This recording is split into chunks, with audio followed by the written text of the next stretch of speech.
Genesis chapter 8.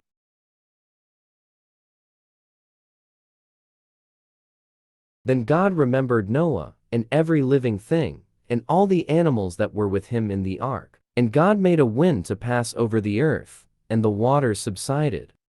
The fountains of the deep and the windows of heaven were also stopped, and the rain from heaven was restrained. And the waters receded continually from the earth. At the end of the 150 days, the waters decreased. Then the ark rested in the 7th month, the 17th day of the month, on the mountains of Ararat. And the waters decreased continually until the 10th month. In the 10th month, on the 1st day of the month, the tops of the mountains were seen.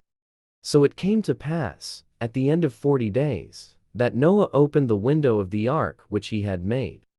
Then he sent out a raven, which kept going to and fro until the waters had dried up from the earth.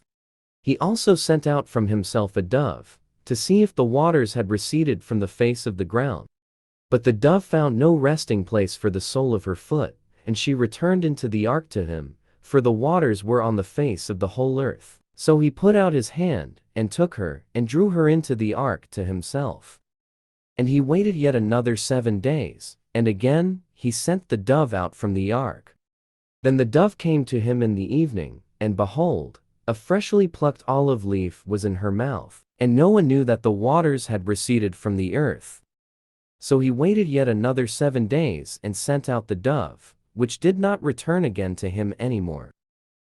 And it came to pass in the 601st year, in the 1st month, the 1st day of the month, that the waters were dried up from the earth. And Noah removed the covering of the ark, and looked, and indeed the surface of the ground was dry. And in the 2nd month, on the 27th day of the month, the earth was dried.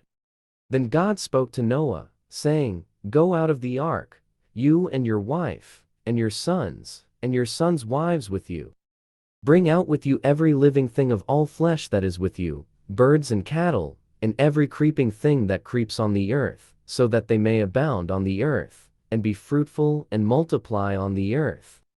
So Noah went out, and his sons, and his wife, and his sons' wives with him. Every animal, every creeping thing, every bird, and whatever creeps on the earth, according to their families, went out of the ark. Then Noah built an altar to the Lord, and took of every clean animal, and of every clean bird, and offered burnt offerings on the altar. And the Lord smelled a soothing aroma. Then the Lord said in his heart, I will never again curse the ground for man's sake, although the imagination of man's heart is evil from his youth, nor will I again destroy every living thing as I have done. While the earth remains, seed time and harvest, cold and heat, winter and summer, and day and night, shall not cease.